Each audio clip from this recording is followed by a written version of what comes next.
Good evening, ghouls and fiends. Welcome once again to another edition of the Ministry of Horror. I'm your host, Tez, and we back in the new MOHHQ. And yeah, we're a bit later in the week. Busy old week, but the weeks are always going to be getting busy. We're going to have babies soon, so things are always going on. I hope everyone has had a great time. Oh, my main thing is I finally watched Backrooms. So just to jump straight ahead, we will be finally reviewing Backrooms a bit later on. I know it's a film that was out in the cinema a while ago. It's the second highest grossing horror of 2026 so far, which is it's done huge numbers along with Obsession, obviously being numero uno. But oh god, for like weeks I've been feverishly checking on Prime Store for when Backrooms will be available, because I'd have liked to have seen it at the cinema. Getting to the cinema is not that easy at the moment. I'll talk about that shortly, but it's there. So I was able to. I bought it straight away. Again, I used the logic of, look, I'd have spent £10 at least getting to the cinema, another £12 getting my popcorn and my drink. I could just spend the £20 and own it and watch it whenever I want digitally, as long as Amazon don't do a Sony and suddenly remove a whole bunch of films from my purchase library, which they may well have already done in the past. I'm sure there's been times where I've thought, I'm sure I've bought that film before, but whatever.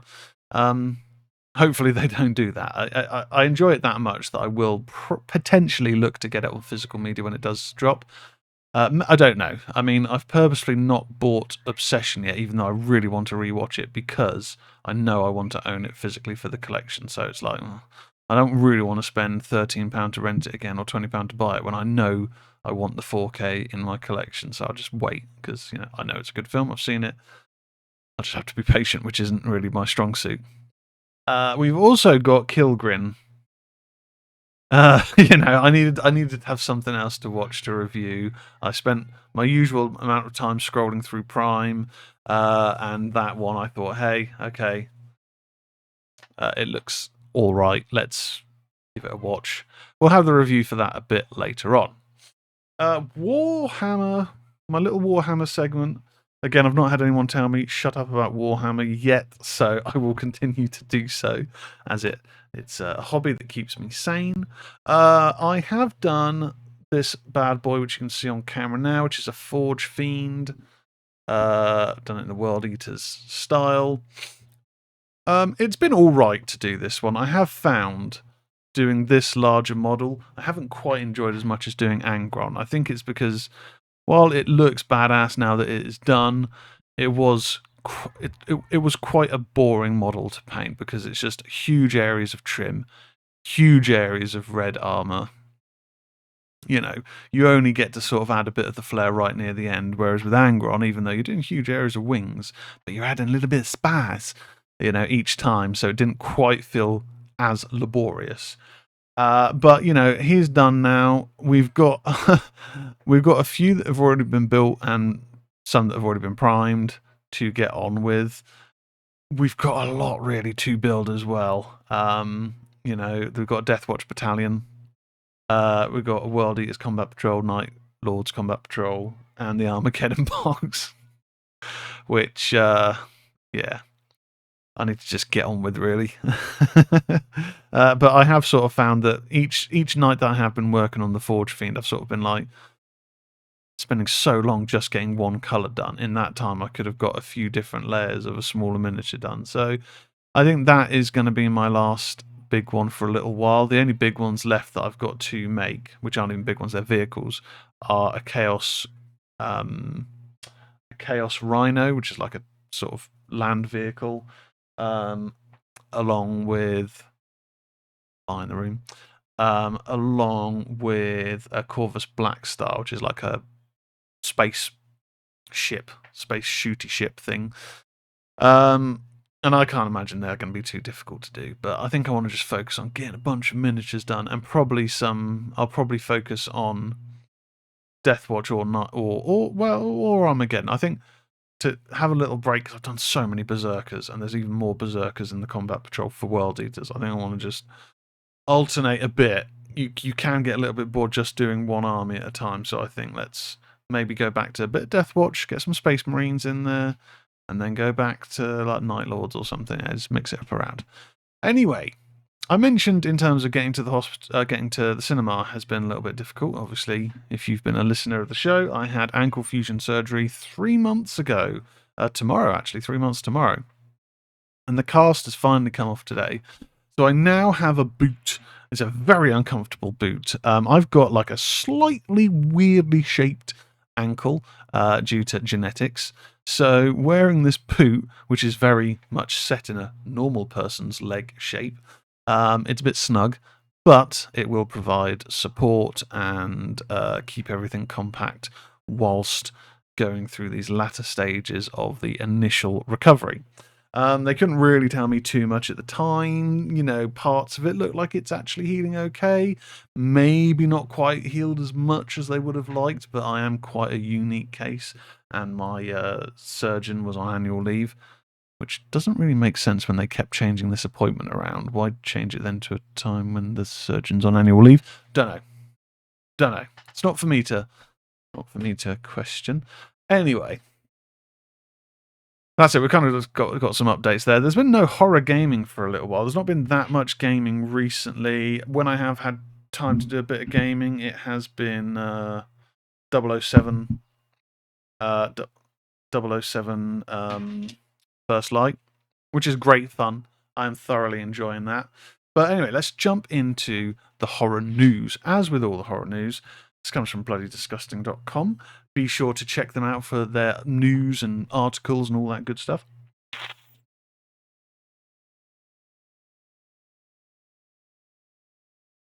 Really needed to quench one's thirst.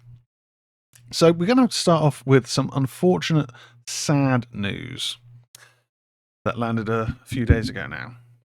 Jurassic Park actor and horror alumni of films such as Event Horizon, Possession, and of course In the Mouth of Madness, one of the favourites on Ministry of Horror, Sam Neill, passed away at the age of 78. This write-up's from John Squires. Sam Neill, the New Zealand actor best known for his role in 1993's Jurassic Park, has passed away this week at the age of 78 years old. In a statement shared on Neill's Instagram page this morning, the actor's family said that his passing was sudden and unexpected. He'd been diagnosed with a rare blood cancer in 2022, but stated the following year that he was in remission. The family notes that he remained cancer-free at the time of his passing. The family statement reads, "It's with immense sadness that the Whanau of Sam Neill share the news of his passing on Monday, 13th of July in Sydney, Australia. Sam was surrounded by family and passed with the dignity that has characterised his whole life. The loss was sudden and unexpected, but blessed by the fact that Sam remained cancer-free. They would like to express their deepest gratitude to the staff at St Vincent's Private Hospital for their incredible care. More details will be shared later, but for now, on behalf of the family, we ask that you respect their privacy as they navigate this immeasurable loss." In addition to his iconic role as Dr. Alan Grant in the original Jurassic Park and the sequels Jurassic Park 3 and Jurassic World Dominion, Sam Neill left an indelible mark on the horror genre with the memorable roles in Andrei Zulawski's Possession, The Omen, The Final Conflict, John Carpenter's In the Mouth of Madness, and sci-fi horror favourite Event Horizon. Very, very sad news. Sam Neill's just one of those actors that can't help but admire. Very likeable. Never seen him in a role where I thought would have been better with someone else. You know, he's very magnetic on the screen. So very, very sad news. Rest in peace, Sam Neill. Next up, now we've just dropped a bonus pod discussing this in a bit more detail, but Freddy's back. New A Nightmare on Elm Street movie is in the works at Paramount. John Squires writes, "It's been 16 years since Freddy Krueger was last seen in a Nightmare on Elm Street reboot movie starring Jackie Earle Haley, with complicated rights issues playing a role in the franchise's complete and total silence over the past several years. But today, that silence ends. According to a new report from the Hollywood Reporter this afternoon, Paramount Pictures has closed a deal for the US rights to the original screenplay of A Nightmare on Elm Street. Paramount genre label Paramount Primal is behind the upcoming franchise reboot. THR explains in further detail the US rights are being licensed from the Craven estate, which includes Craven's widow Isla LaBunka and Craven's son Jonathan Craven. The duo will produce the new iteration with Mark Toberoff, the attorney-turned-producer who specialises in copyright law, J.D. Lifshitz, and that's an unfortunate name, and Raphael Magul's will executive produce for Paramount Primal. We look forward to bringing the world of Wes Craven's Nightmare on Elm Street to a new and completely engaged generation of fans, Isla Lubunka said in a statement to The Hollywood Reporter. We know that Wes would have been thrilled to see how horror is taking its long overdue place in the cultural canon. We can't wait for all of us to sit together in a dark theatre around the campfire today as the next chapter of the Nightmare story unfolds. Okay, exciting news. Exciting news. I mean, people are going to be clamoring for Robert Englund to return. I think he's previously said that he'd return in an animated form, but he feels too old to don the suit again. And I think at some point you have to just go, well, we need to go in a new direction because, he's not going to be around forever. He's given us plenty of performances as Freddy Krueger.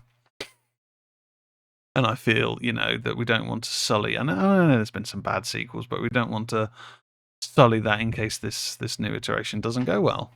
So it's exciting news. A Nightmare on Elm Street, Friday the 13th, two massive horror franchises that have just been not so much radio silent, but in terms of new films, definitely. There's been a lot of rights issues that are well documented at this stage with with Friday the 13th.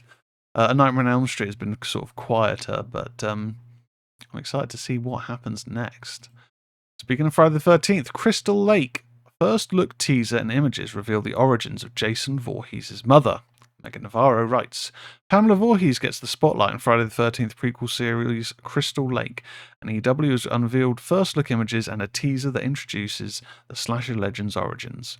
All episodes of Crystal Lake premiere Thursday, October 15th, only on Peacock. The series begins with the circumstances around that drowning and follows from there Pam's descent into madness. Brad Caleb Kane of It Welcome to Derry is the showrunner for the series and describes the series to EW as a mixtape of genre. Everybody in this world is living in a different genre in their mind, Kane says, until they collide with the genre that Pam is in. Kane clarifies Crystal Lake is 100% still a slasher. What's more, the series is set in the 70s. Linda Cardellini stars as Pamela Voorhees, a mother who gave up a singing career to raise her special needs child, only to take a dark turn when she loses her son, Jason.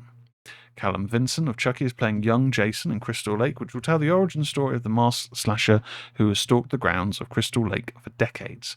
The show's cast includes William Catlett, Cameron Scoggins, Devin Kessler, Gwendolyn Sudstrom, Nick Cordileone, Joy Soprano, Danielle Koch, Christopher Denham, Nancy Nagrant, and Phoenix Parnevik. The 8-episode series is set to be directed by Michael Lennox, Celine Held, Logan George, and Quyen Tran.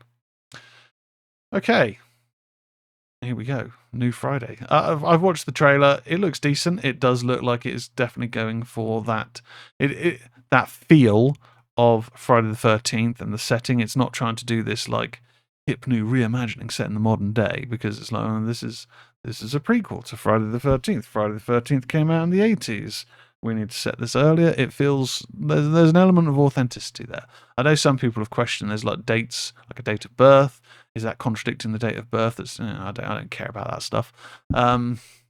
But it looks interesting. I'm definitely going to be checking out the series when it lands, hopefully on Sky. If it's a Peacock show, it's probably going to end up on Sky Atlantic or HBO Max, whatever. Next, Carrie. First look images preview Mike Flanagan's Stephen King series for Prime Video. John Squires writes this up. The 8-episode limited series Carrie is headed to Prime Video later this year, a brand new adaptation of Stephen King's iconic story from horror master Mike Flanagan. Entertainment Weekly is previewing the upcoming series this morning with a handful of first look images that introduce us to Summer H. Howells, Carrie White, and more. Mike Flanagan explains to Entertainment Weekly, the only way to approach it was to build something new out of the ingredients of Carrie. Otherwise, there's really no purpose in trying to retread ground that's been so beautifully walked before. The themes that Stephen was talking about half a century ago of kindness versus cruelty, of empathy and bullying, and violence at school have become even more relevant today than he could have contemplated because of our relationship to technology and the degree to which violence encroaches on our high schools, especially in the United States. Flanagan adds, we had an opportunity to tell a story about a modern teenage experience that could use the seeds of those characters King created 50 years ago, but express them completely differently. Of particular note, Mike Flanagan teases in his chat with Entertainment Weekly that the series will spotlight additional characters who have their own telekinetic abilities. I just rolled my eyes for anyone listening on audio. Each of the show's episodes will apparently open with the introduction of a different, unique story of a different woman somewhere else in the world and in time, coming to terms with their own abilities, Flanagan teases. Carrie's specific place among that group of women is part of the real joy that we get to discover over the course of the season. I mean, I don't really like the book Carrie that much, to be honest. I think the original Brian De Palma film is good, but there's been other adaptations. There's been quite a lot of adaptations, and I want Mike Flanagan to just start doing original stuff. It's very good, it's in good hands, but like I've said this a few times now on this show, just stop being the adaptation king and just do something new. Moving on before I start sassing everything off. They Follow. Jackie Earle Haley, Michael Gandolfini, and more join the It Follows sequel. John Squires, of course, writes. Micah Monroe and director David Robert Mitchell are reuniting for It Follows sequel They Follow. A deadline brings us the latest casting news this week. Jackie Earle Haley, Justin Loop, Anna Miradon, Jane Taney, Michael Gandolfini, Tom Pekinka, Malora Waltons, Ben Krieger, Natalie Shinnick, and Jan Hogue have joined the cast this week. Naomi Aki has also been confirmed to join They Follow. Deadline reports in their report this week. Plot details for the long-anticipated sequel are under wraps, other than it taking place a decade after the events of the original film. They Follow is expected to enter production this summer. Stay tuned for updates. In the first movie, Micah Monroe's Jay Height is a young woman followed by an unknown supernatural force after a sexual encounter. In the sequel, the threat is now everywhere. It's very dark, Micah Monroe recently teased. We're pushing the boundaries on this one for sure. It's very different from the original, Monroe told, discussing film. The original is a little more heightened and dramatic, and this is really quite grounded and follows the story of these two women that are mentally dealing with a lot. I thought it was really an interesting take on it. Neon and good fear content are producing They Follow. Now, I noticed there's no mention of, I can't remember his name, it's Keir something, the actor who plays the other lead alongside Micah Monroe in It Follows. I don't know if they are returning. Because ultimately, before it gets back to Jay, it would go to him. So I wonder if something happens to him off screen, or maybe they've drifted apart in the 10 years, just because they're united as friends and their bond at the end of that film doesn't necessarily mean that would have carried through into a budding relationship for all time. But I haven't heard any mention of his casting, so that will be interesting. I mean, if he is in it, maybe it's just a small cameo role, or they're keeping that under wraps for something. But interesting. I mean, I love It Follows. I will definitely be watching They Follow. Right, and that is it for the horror news. Let's get into some reviews, shall we? We're going to start off with The Kill Grin. The Kill Grin is a 2024 film directed by Joanna Tsanis, starring Konstantina Mantelos, Adam Skekman, and Cristo Fernandez. Terrible at those names. We'll just get into it. As with all the horror reviews on the Ministry of Horror, I'm going to talk about the highs, I'm going to talk about the lows, then I'm going to give you my score out of 10. So, after a personal tragedy, Miranda explores unconventional self-help methods, only to learn from a spiritual healer that she has an infection of her aura called a kill grin, which thrives off her misery.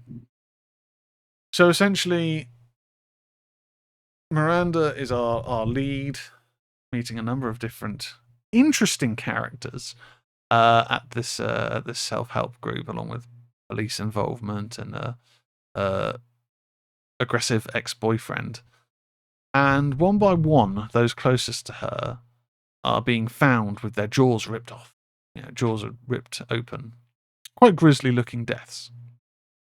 And there seems to be a dark presence following her around. Not really clear exactly how this has attached itself to her, but it does seem to be pushing her to the point of mentally breaking, at which point it can then consume her.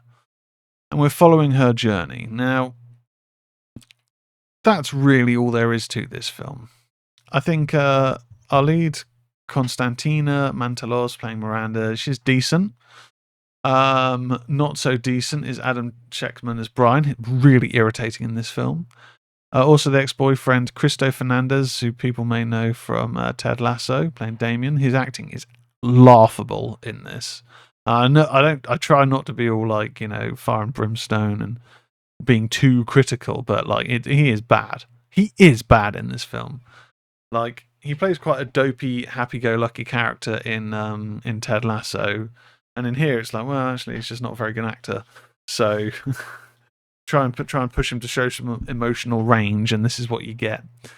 It's a dull film. It's like an hour 20, but it drags. It feels more like a 2-hour film. The design of the infection, the aura infection, is kind of cool, I guess. But outside of that, it's not really worth watching. I don't have too much more to say on that because it was dull as dishwater and it was a pain to get through. No, that's too high. We're going to give it 3.5 out of 10. I initially was thinking 4, and I'm like, no, that's kind of too favourable because there's too many people that are bad in this, and it was boring. 3.5 out of 10 is available on Amazon Prime right now. And then we're going to move on to Backrooms, film I've been looking forward to watching for quite a little while. Backrooms is a 2026 American science fiction psychological horror film, directed and co-scored by Kane Parsons in his feature-length directorial debut, and written by Will Sudik. It's a feature theatrical addition to Parsons' web series and was inspired by the Backrooms creepypasta. In the film, Clark, a furniture store owner, and his therapist Mary discover a dimension of seemingly endless liminal spaces accessed through the store's basement. Mark Duplass, Finn Bennett, and Lakita Maxwell also star. Okay, so it opens very much in the style of the Backrooms web series. Found footage, VHS copy footage. It's set in the 90s, 1990 to be exact. And we initially follow one of the async workers who wear hazmat suits, who has been separated from his group in the backrooms. The backrooms being these large spaces of like yellowed walls and fluorescent lighting and large continuous spaces, but then there are things that shouldn't really be there, and sometimes words are written backwards and things are like a distorted copy of reality. Rooms in the wall where there's little panels that open up, or doorways that are up slopes, or holes in the ground that go into swimming pool type room areas, or it's like a never-ending distortion of the real world and filled with these sort of not quite right copies of the actual things. And Clark is a very troubled man. He runs this Captain Clark's bed Ottoman Empire with this sort of captain-themed ad work on it. But his wife has kicked him out due to his alcoholism. He is living in the store, and he then discovers in the basement this pathway through a wall into the back rooms. And from there, we're then seeing his exploration of it. He goes to therapy with Mary, and after some of his ravings about this to Mary, he then goes missing, and Mary decides to look for him as a welfare check, which then takes her to the back rooms. This definitely lived up to my expectations. I think it's incredibly well shot. I like the fact that I think the majority, if not all of the sets were built, rather than just being all green screen and CGI, which you would assume with the vastness of this. But actually, no, apparently a lot of the sets were just enormous and were built for this film, which is really, really cool to see, and it does make a massive difference. The entities, when they appear, it is quite jumpy. It is quite jumpy, but it's not overloaded with jump scares. Performances in this, I think, were really, really, really good. And the score as well, that lo-fi liminal low tones that just put you on edge work excellently. I think if I had to have any criticism, it felt like certain subplots were a little bit half-baked, a little bit like we're sort of adding a little element of backstory here, but we don't really fully explore it. So therefore, what was the purpose of that backstory? Were there scenes cut, potentially? something which could have expanded on those slightly further, such as the background of Mary and her relationship with her mother. But I won't hold that against the film, because overall I think this was a very effective psychological horror film, and it is well worth your time. Now, was it better than Obsession? No. I still think Obsession is my favourite horror of 2026 or the last few years. But I did really enjoy Backrooms. I'm going to give Backrooms 8.5 out of 10. It's available now on premium video on demand, so you can rent or buy it at a premium price. I think it is still... There's like an extended cut of it that's currently now available in the cinemas, or has been recently, with some additional post-credits footage. But yeah, you can now watch this at home should you wish. Okay, that is it for another edition of the Ministry of Horror. Thank you so much for listening or watching. Be sure to like, follow, subscribe on socials, TikTok, ever growing, YouTube, all of those good places. Spotify, Apple Podcasts, any other podcast platforms. Be sure to follow the channel. Be sure, give us a review, give us a rating. It really helps with the exposure. And if you really want to support the channel, we do have a Patreon, patreon.com/Ministry of Horror, where you can support the channel, keep the lights on. And we do bonus podcasts. There is a bonus podcast this week about the news of the Nightmare on Elm Street reboot from Paramount. Thank you very much, Ghouls and Fiends. I'll catch you again next time. Goodbye.